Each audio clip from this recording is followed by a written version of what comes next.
साईश कृपानिधे करुणात् सर्वार्थ सिद्धप्रद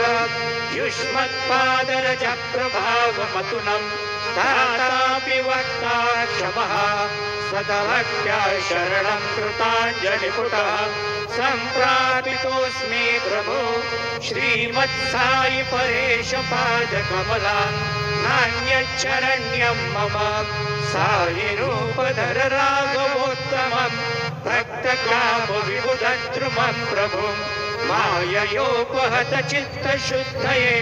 चिन्तयाम्यहमर्निशं मुदा शरत्सुधांशु प्रतिमा प्रकाश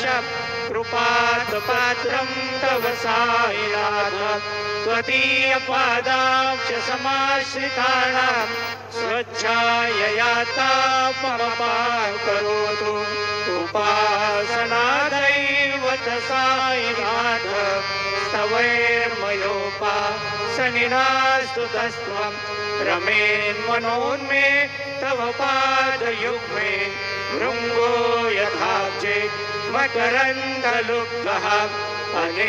अनेकजन्मार्जित पाप संशयो भवेत् भवत्पाद सरोज दर्शनात् क्षमस्व सर्वान् अपराध पुञ्जकान् प्रसीद साई सद्गुरो दयानिधे श्री साईनाथ चरणां मृतपूत चित्तास् तत्पाद सेवनरता सततं च भक्त्या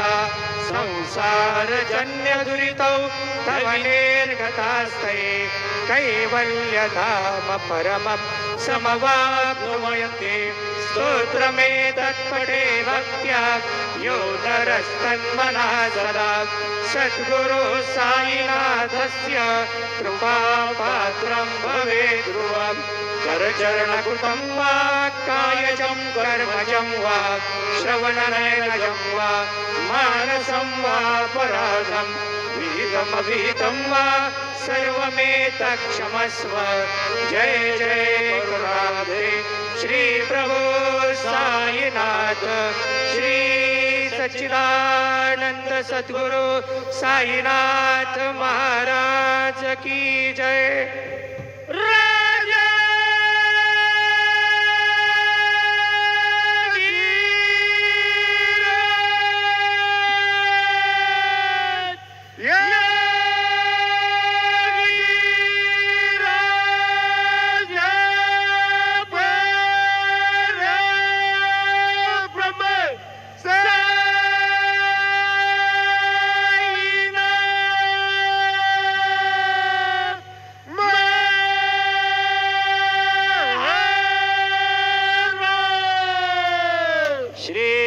सच्चिदानंद सद्गुरु